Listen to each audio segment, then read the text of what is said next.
কলকাতা ভ্রমণের প্রথম পর্বে আমি দেখিয়েছিলাম কলকাতার বেশ কিছু ঐতিহ্যশালী স্থান, তার মধ্যে national library, Victoria memorial, Alipore zoo, Birla planetarium ইত্যাদি। আর আজ এই দ্বিতীয় পর্বে আমার গন্তব্য ছিল আরও ঐতিহ্যশালী আরও কিছু জায়গা, আর তার সাথে কলকাতা ময়দান, ভারতীয় ফুটবলের মক্কা, সেই কলকাতার তিন প্রধান ক্লাবকে নিয়ে গড়ে তোলা ময়দান অঞ্চল ঘুরে দেখা।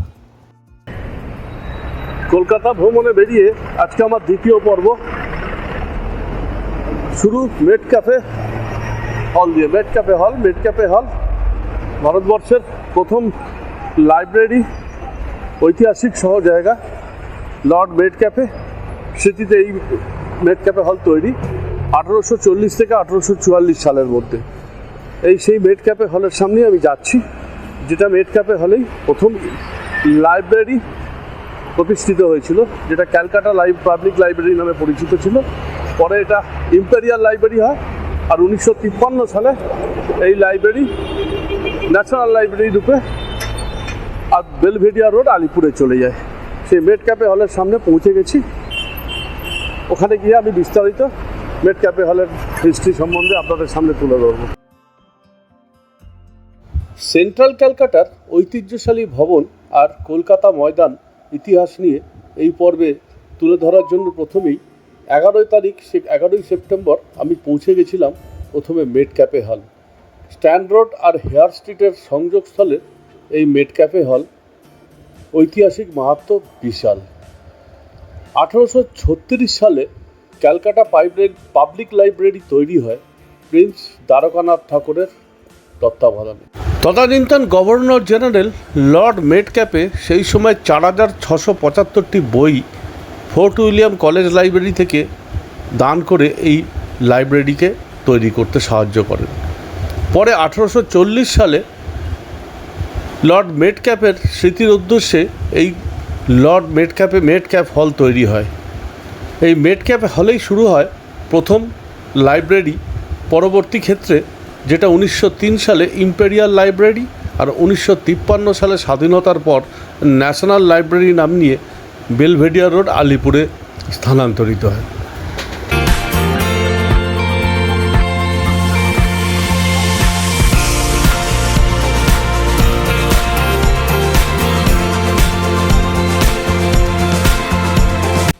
এই মেট ক্যাপ হলের ভেতর ভিডিও তোলা বারণ ছিল, কিন্তু স্টিল ফটো অ্যালাউ করার জন্য চেষ্টা করেছি কিছু তথ্য সামনে তুলে ধরার। আর এই মেট ক্যাফে হল দেখে আমার পরবর্তী গন্তব্য ছিল জিপিও রাইটার্স বিল্ডিং।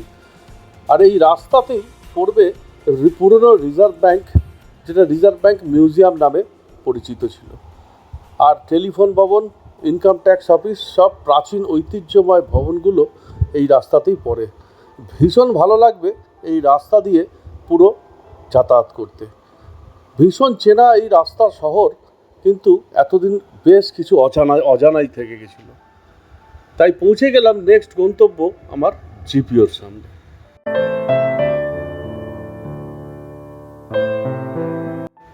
কলকাতার আরেক ঐতিহ্যশালী ভবন এই জেনারেল পোস্ট অফিসের ভবন জিপিও। 1868 সালে পুরনো ফোর্ট উইলিয়ামের পূর্ব দিকের একাংশে এই বিল্ডিং তৈরি হয়েছিল জেনারেল পোস্ট অফিস হিসেবে, এবং পশ্চিমবঙ্গের সর্বপ্রথম সবথেকে বড় ডাকঘর এই জিপিওই। বর্তমানে এখানে ডাক টিকিট সংগ্রহশালা আর কবি সুকান্ত ভট্টাচার্যের লেখা রানার ভাস্কর্যর মিউজিয়াম আছে। এই জিপিও প্রথম তৈরি হয়েছিল পোস্ট অফিস 1727 সালে, এবং সেটাই কলকাতার বুকেই প্রথম। এই জিপিও ক্রস করে ডান দিকে ঘুরলেই আর এক ঐতিহ্যশালী ভবন, সেই রাইটার্স বিল্ডিং, যার ইতিহাসের মাহাত্ম্য অসীম। সেই রাইটার্স বিল্ডিং হল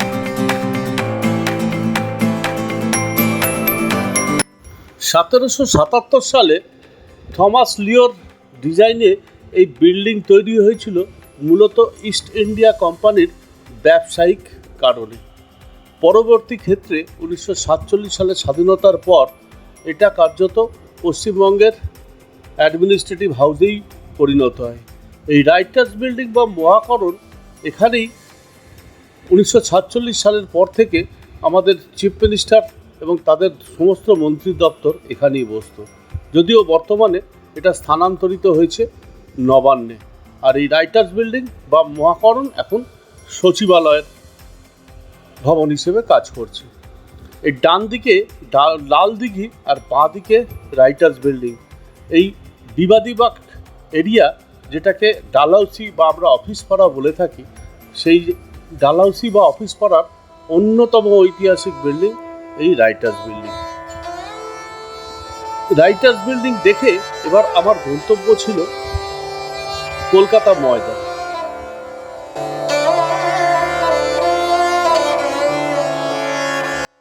কলকাতা শহরের বেশিরভাগ ঐতিহ্যশালী বিল্ডিং এই রাস্তার ওপরই।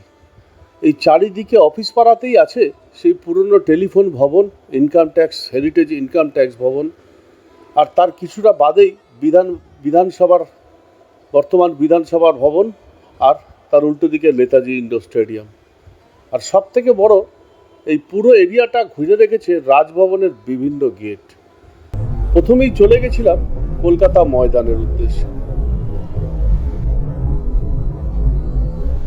কলকাতার বুকে এই সবুজে ঘেরা কলকাতা ময়দান প্রায় 5 স্কোয়ার কিলোমিটার জায়গা জুড়ে। আর এখানেই গড়ে উঠেছে কলকাতার ফুটবলের সংস্কৃতি, ক্রিকেটের সংস্কৃতি। কলকাতাকে বরাবরই বলা হয় ফুটবলের মক্কা। আর এই ফুটবলের মক্কা যে তিন প্রধান বয়ে বেড়াচ্ছে দীর্ঘদিন ধরে, তাদের মধ্যে ছিল অন্যতম মোহামেডান স্পোর্টিং। 1891 সালে ইসলামিক সম্প্রদায় তৈরি করেন এই Mohammedan sporting club.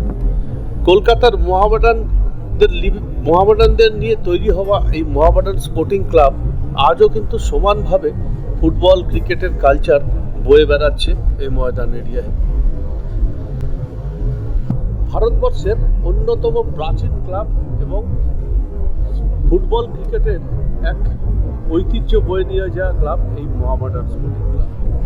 Mohammedan sporting ক্লাবের পাশ দিয়ে আস্তে আস্তে আমি পৌঁছে গেলাম ডান দিকে আকাশবাণী আর ইডেন গার্ডেনকে রেখে বাঁ দিকে আরেক ঐতিহ্যশালী ক্লাব ইস্ট বেঙ্গল ক্লাবের।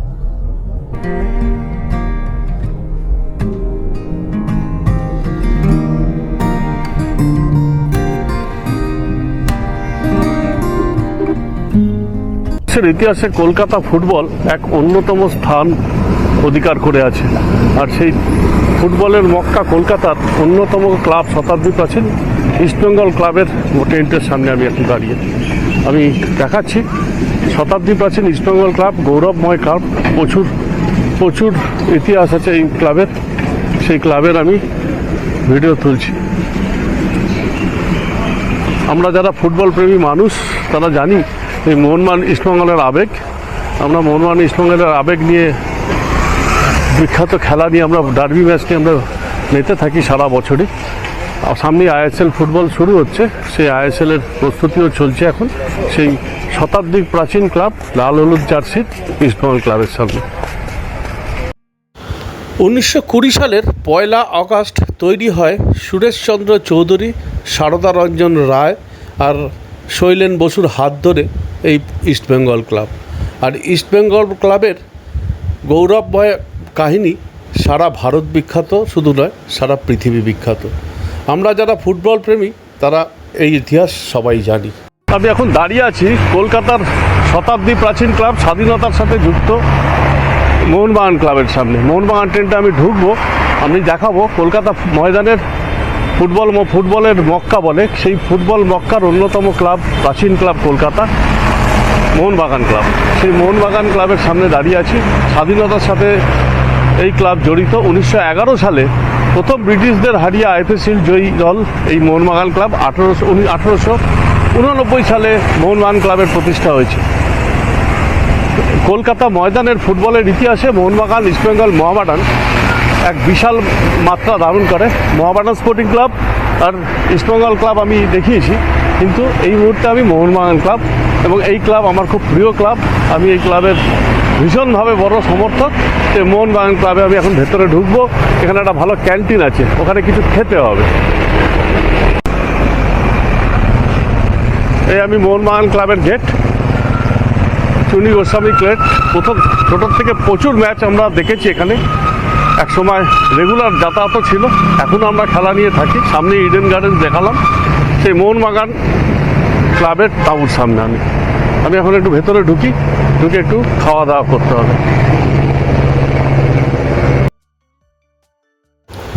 1889 সালে তৈরি হওয়া, 15ই আগস্ট তৈরি হওয়া এই মোহনবাগান ক্লাব ভারতের জাতীয় ক্লাব নামে পরিচিত। এই মোহনবাগান ক্লাবের ইতিহাস কিন্তু গৌরবান্বিত। ভূপেন্দ্রনাথ বোসের হাত দিয়ে তৈরি হওয়া এই মোহনবাগান ক্লাব ইতিহাসের সাথে যুক্ত হয়ে গেছে।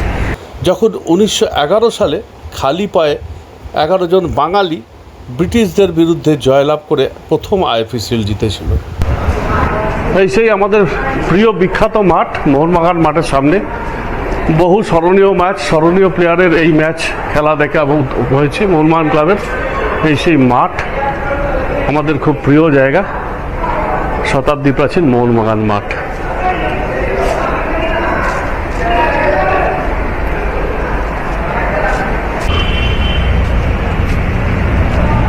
এই আমার সামনে ঐতিহাসিক সেই অমর একাদশ, 1911 সালে যারা খালি পায়ে ব্রিটিশদের হারিয়ে আইএফএ শিল্ড প্রথম জয় করেছিল, এবং সেই স্বাধীনতার অন্যতম একটা স্বাধীনতা সংগ্রামের অন্যতম একটা জয় হিসেবে ধরা হয় এই 1911 সালের মোহনবাগানের আইএফএ শিল্ড জয়কে।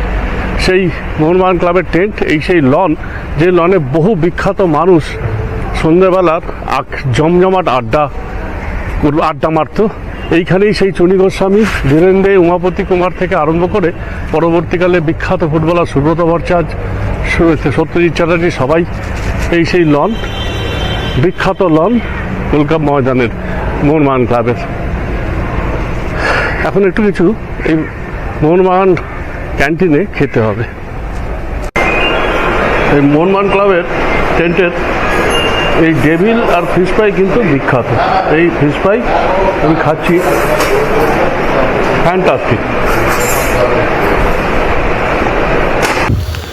কলকাতা ময়দান অঞ্চলের আরেকটা বিশেষ বৈশিষ্ট্য হলো এই ক্লাবগুলোর টেন্টের ভেতরের ক্যান্টিনের খাবার। প্রত্যেকটা খাবার এই ক্যান্টিনগুলোর কিন্তু ভীষণ সুস্বাদু।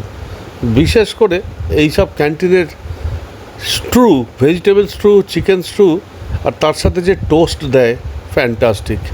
আর আমিও মোহনবাগান ক্লাবের আগে থেকেই জানতাম যে মোহনবাগান ক্লাবের ক্যান্টিনের স্পেশালিটি কী, তাই ঢুকেই এখানকার স্পেশাল ফিশ ফ্রাই আর ডিমের ডেভিল নিয়ে শুরু করে দিয়েছিলাম আমার খাওয়া। আর এই টেস্ট অসাধারণ।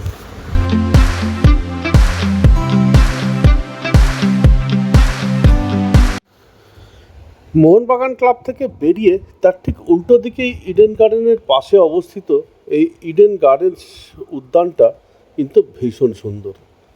এই ইডেন গার্ডেন উদ্যান 1842 সালে তৈরি হয়েছিল, এবং স্টেডিয়ামের নামকরণ এই ইডেন উদ্যান গার্ডেন থেকেই হয়েছিল।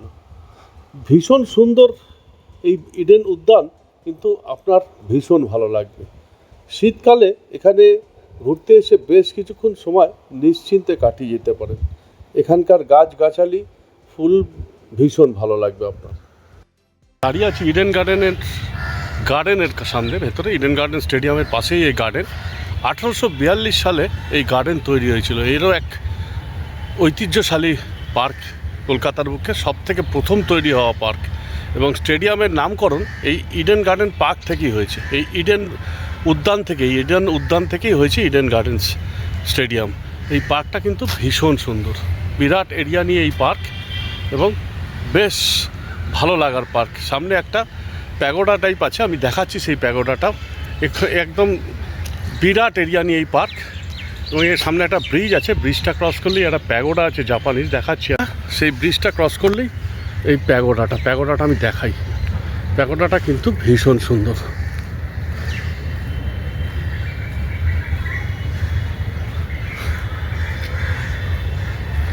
বিরাট এরিয়া নিয়ে এই পার্ক। যারা কলকাতা শীতকালে একদিন ঘুরতে আসেন তারা অবশ্যই এখানে আসবেন, অবশ্যই। এখানে বেশ কিছুক্ষণ সময় কিন্তু দারুণ কাটায়। এই সামনেই প্যাগোডাটা, পুরো পার্ক ঘুরে দেখা অসম্ভব, অনেক বড় পার্ক।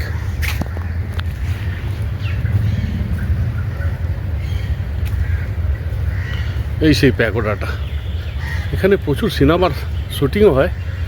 1842 সালে তৈরি হওয়া এই পার্ক কিন্তু কলকাতার বুকে সবথেকে পুরনো পার্ক। ভীষণ সুন্দর এই প্যাগোডাটা।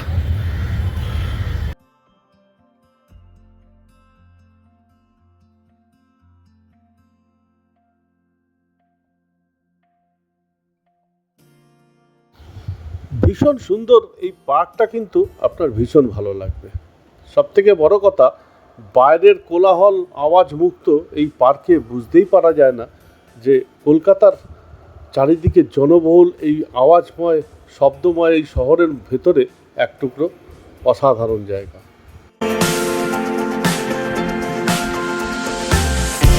এই ইডেন গার্ডেনের উদ্যান থেকে বেরিয়ে সামনের দিকে কিছুটা হাঁটলেই পড়বে সেই বিখ্যাত স্টেডিয়াম, আমাদের সকলের প্রিয় ইডেন গার্ডেন স্টেডিয়াম। 1868 সালে তৈরি হওয়া এই ইডেন গার্ডেন ভারতের সর্বপ্রথম স্টেডিয়াম, আর বর্তমানে ভারতের সেকেন্ড লার্জেস্ট আর ওয়ার্ল্ডের থার্ড লার্জেস্ট স্টেডিয়াম। এই স্টেডিয়ামে 68,000 দর্শক ধরে। আর এই ঝাঁ চকচকে স্টেডিয়াম প্রচুর স্মরণীয় ইনিংসের সাক্ষী এবং কলকাতার ঐতিহ্যের এক অন্যতম মুকুট এই ইডেন গার্ডেন্স। এই ইডেন গার্ডেন্স থেকেই জন্ম নিয়েছে সৌরভ গাঙ্গুলির মতো ক্রিকেটার আর জগমোহন ডালমিয়ার মতো প্রশাসক, যে ভারতীয় ক্রিকেটকে দীর্ঘদিন একজন প্রশাসক হিসেবে দীর্ঘদিন যুক্ত ছিলেন, আরেকজন ভারতীয় ক্রিকেট দলের অধিনায়ক হিসেবে সমগ্র বাঙালিকে গর্বিত করেছেন। আর এই সেই ইডেন গার্ডেন যেখানে আমরা ছোটোর থেকে বহু স্মরণীয় ইনিংস দেখে বড় হয়েছি। আমাদের সকলের প্রিয় এই ইডেন গার্ডেন কিন্তু কলকাতা ভ্রমণের অবশ্যই একটা ঐতিহ্যময় জায়গা।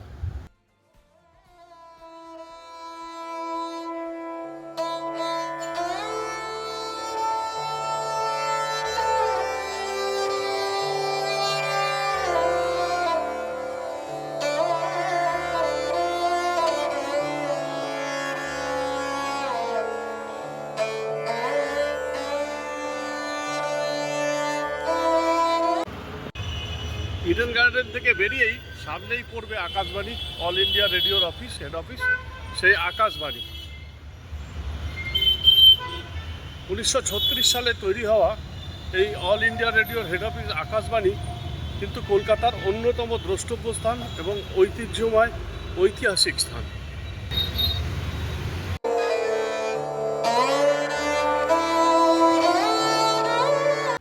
ইডেন গার্ডেন থেকে একটু সামনে এগোলেই পড়বে কলকাতার আর এক অন্যতম দ্রষ্টব্য স্থান আকাশবাণী ভবন।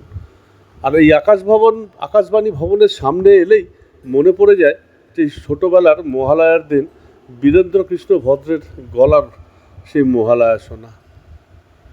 দূরদর্শন, সোশ্যাল মিডিয়া, ইন্টারনেটের জগতে রেডিওর চল কমে গেল, এই আকাশবাণীর ভবনের কিন্তু মাহাত্ম্য একটুও কমেনি। কেন্দ্রীয় সরকারের সংস্থার অধীনে থাকা এই আকাশবাণীও কিন্তু আমাদের কাছে, কলকাতাবাসীর কাছে গর্বের এবং অন্যতম দ্রষ্টব্য স্থান।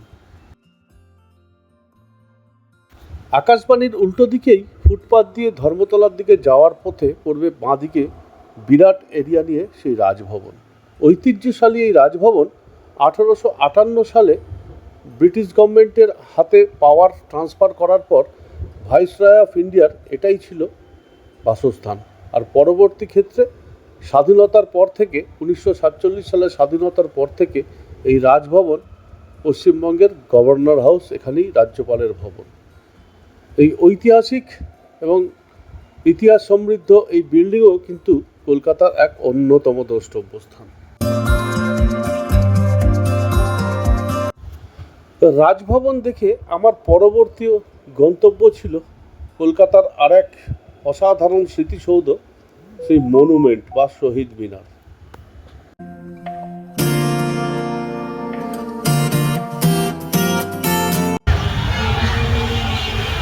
আমি দাঁড়িয়ে আছি এখন কলকাতার বুকে অন্যতম দ্রষ্টব্য স্থান শহীদ মিনারের সামনে, একদম সেন্ট্রাল কলকাতা ধর্মতলার সামনে। এই শহীদ মিনার 1828 সালে প্রথম তৈরি হয় ডেভিড অর্থের তৈরি এই শহীদ মিনার কলকাতার বুকে অন্যতম দ্রষ্টব্য স্থান।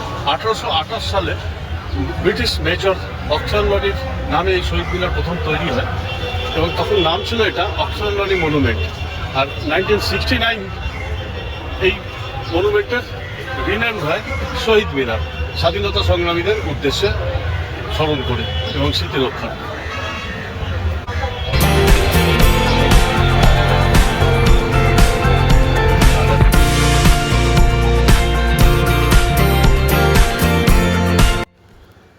ঐতিহাসিক এই শহীদ মিনার দেখে আমি চলে এসেছিলাম উল্টো দিকের ফুটে, যেটা জমজমাট ধর্মতলা এরিয়া, এবং এখানেই অবস্থিত ওবেরয় গ্র্যান্ড বা গ্র্যান্ড হোটেল, কলকাতার সবথেকে প্রাচীনতম 5 স্টার হোটেল।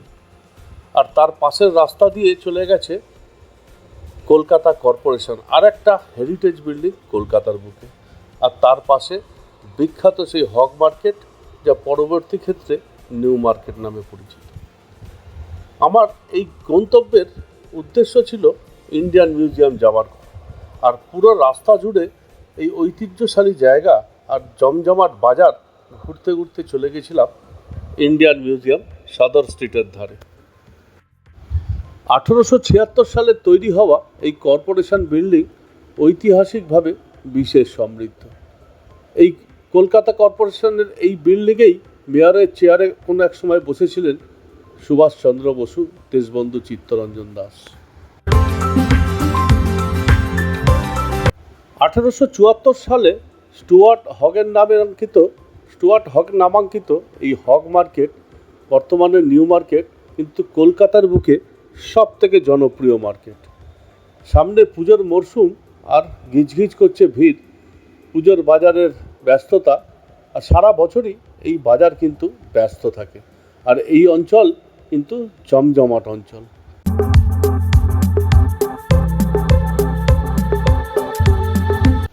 এই রাস্তা থেকেই ডান দিকে ঘুরে মেন রোডের দিকে যেতে গেলে বাঁ হাতে পড়ে সেই প্রাচীন 2 সিনেমা হল, লাইট হাউস আর নিউ এম্পায়ার, যেগুলো বহু ইংরাজি ছবির স্বাধীনতার সময় থেকে দেখানোর জন্য বিখ্যাত।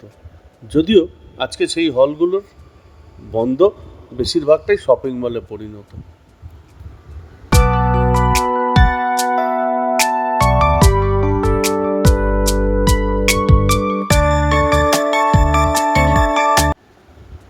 মেন রোডের ডান দিকে সেই বিখ্যাত ওবেরয় গ্র্যান্ড হোটেল, কলকাতার বুকে তৈরি হওয়া প্রথম 5 স্টার হোটেল।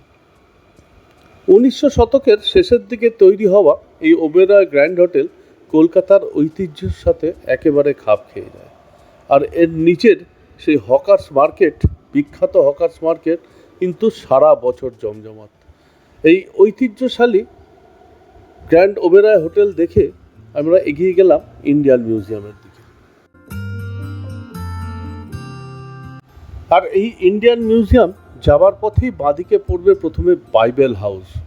200 বছরেরও পুরনো এই বাইবেল সোসাইটির হাউস আজও কিন্তু সমানভাবে ঐতিহ্যশীল এবং বিখ্যাত।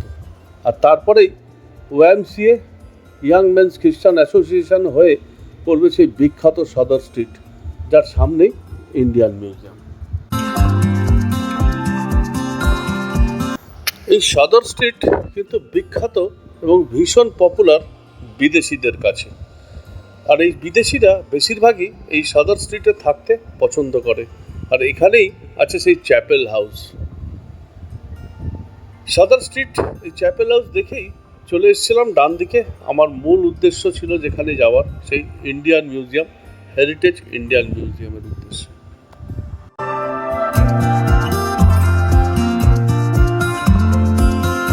দাঁড়িয়ে আছি ইন্ডিয়ান মিউজিয়ামের সামনে, টিকিট কেটেছি। এখানে 75 টাকা করে টিকিট আর 50 টাকা করে ক্যামেরা চার্জের জন্য। এই মিউজিয়াম, ইন্ডিয়ান মিউজিয়াম, এশিয়ার সব থেকে পুরনো এবং সব থেকে বড় মিউজিয়াম, আর ওয়ার্ল্ডের মধ্যে 9ম। আমি মিউজিয়ামে ঢুকবো এবং এখানে ক্যামেরার কিছু ছবি তোলা অ্যালাউ করবে, পুরোটাই করবো, দেখা দেখতে থাকুন। Sanjay Banerjee, suffer India.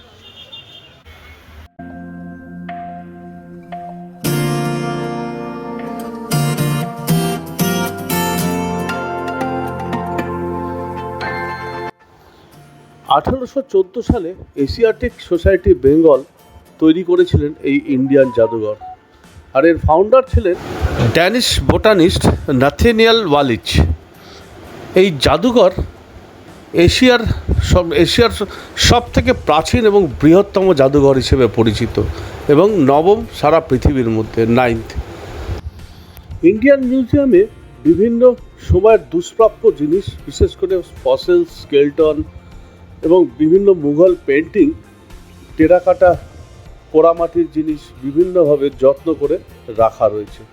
দেখবার মতো এই মিউজিয়াম কিন্তু কলকাতার বুকে অন্যতম দ্রষ্টব্য স্থান এবং ভীষণভাবে ঐতিহাসিক।